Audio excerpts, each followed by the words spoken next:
There's one unfortunate story that seems to play on a loop in Taiwan's agriculture sector.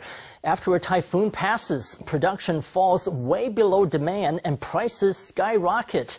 But in a matter of weeks, the market is flooded with produce as farmers scramble to cash in and prices slump again.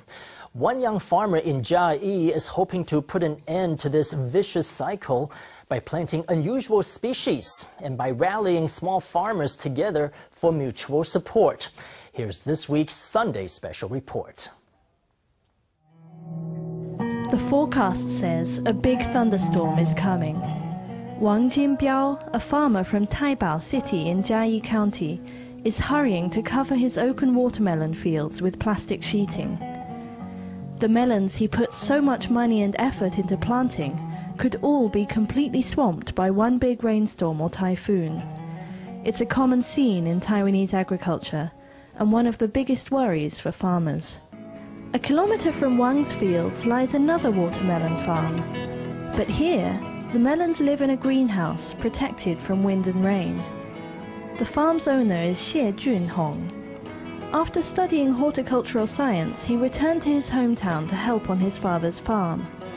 From the beginning, he was always thinking about how to reform traditional farming methods to increase capacity and find a niche in the market.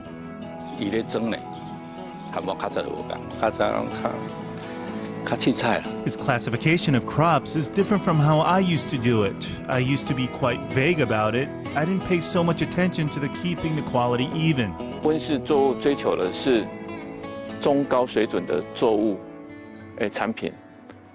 What we're going for with the greenhouse is mid to high quality crops. We put mid to low quality crops out in the open fields. You can't actually earn anything from producing those low quality vegetables. Hsieh thought that trying to make farming innovations all by himself had limited potential for success. So he gathered together a dozen or more young farmers from the area who meet at a fixed time each week to study fruit varieties.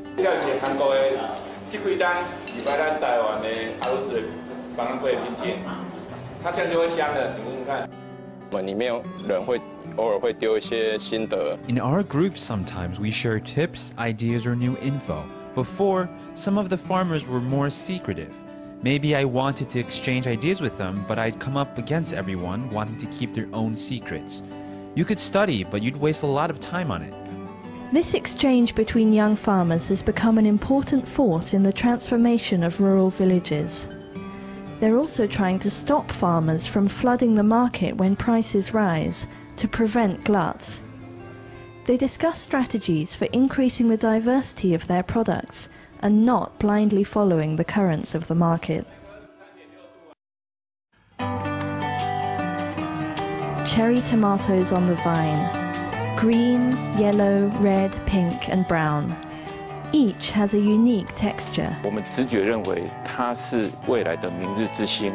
We intuitively think that multicolored cherry tomatoes are a rising star. So we have to stay ahead of the curve by growing them and understanding them. When the time comes that they're a mainstream crop in the market, we can switch to their production without any hesitation because all the logistics are already in place. Experts suggest that another way to prevent gluts from damaging prices is by varying the season when different crops are produced. Farmers can invest in growing crops when there's a gap in the market, making their products more competitive. Cherry tomatoes has always been produced in winter. Taiwan is the first place in the world where their production has been moved to summer or autumn. By sharing their knowledge and experience, the young farmers not only keep the prices of their crops up, they also reduce the risk of big price fluctuations. But Hsieh has some misgivings about the government's recent policy of encouraging young farmers to go back to the land.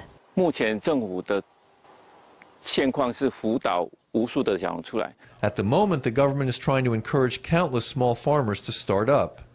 But if loads of small farmers appear and our market doesn't expand, or if we don't rally together or organize, then small farmers will end up fighting each other, competing to undercut each other.